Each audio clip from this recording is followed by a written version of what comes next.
Hello BZPower, this is Zatth with another BZP review, this time for LEGO Architecture Set number 21026, Venice.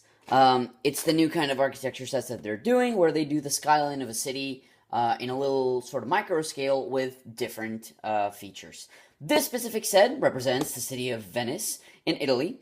It's got 212 pieces, very symmetrical, and it retails for around $30. Obviously, as we've mentioned before, box, very architecture-oriented, pictures of the real deal, information, looks very fancy, so, very straightforward like that. Just like other LEGO architecture sets, the box looks very nice, very fancy. It's got a few comparison things right here, and then on the back, it's got comparisons of the different landmarks represented in a very small scale as compared with the real deal, with a little bit of information also on the city and the buildings themselves. So, very nice thing.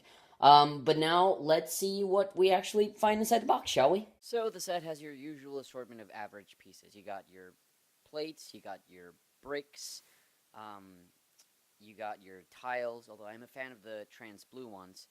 You also got some cheese wedges in two different colors. You saw the bricks and the tiles, also the same kind of brown and white.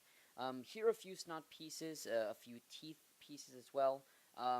Curves, bridges, circular pieces.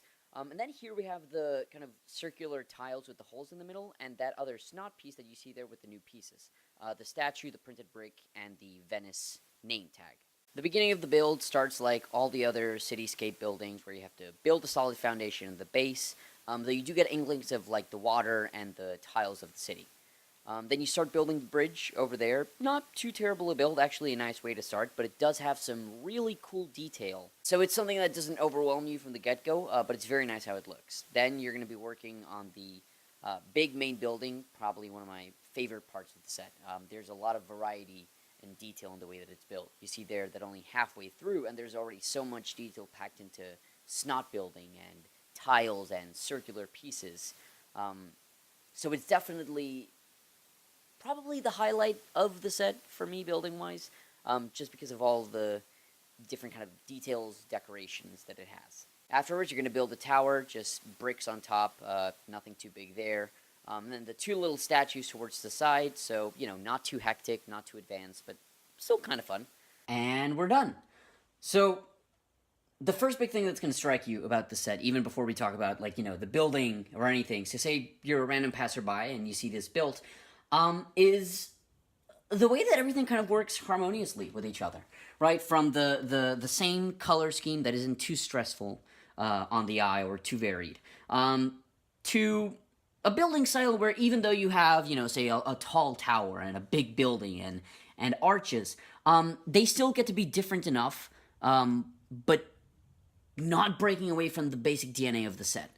So that's one of the things that I really like, is that, if you really want to show someone the kind of beauty that's accomplished with LEGO and with architecture sets, I feel like this is a really good example.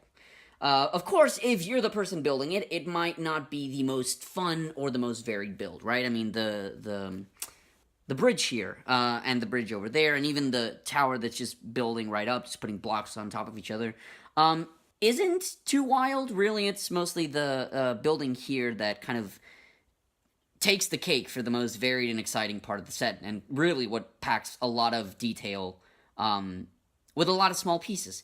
But I don't think it's a major detraction from the set, right? Like I said, I love the plates that go around and show the water works, while still being combined with its microscale. I love the detail that's really packed into every building, even though it might not seem so at first. When you put your head to it, it really does show that way.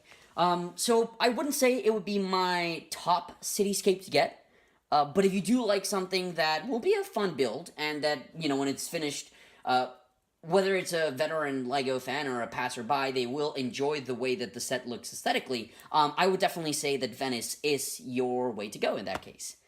Well, thank you so much, BZP, for watching this review, this video review of the Venice set.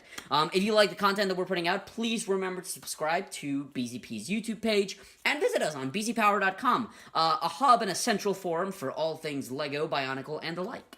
Thank you so much for watching. This was Zatth with another BZP review.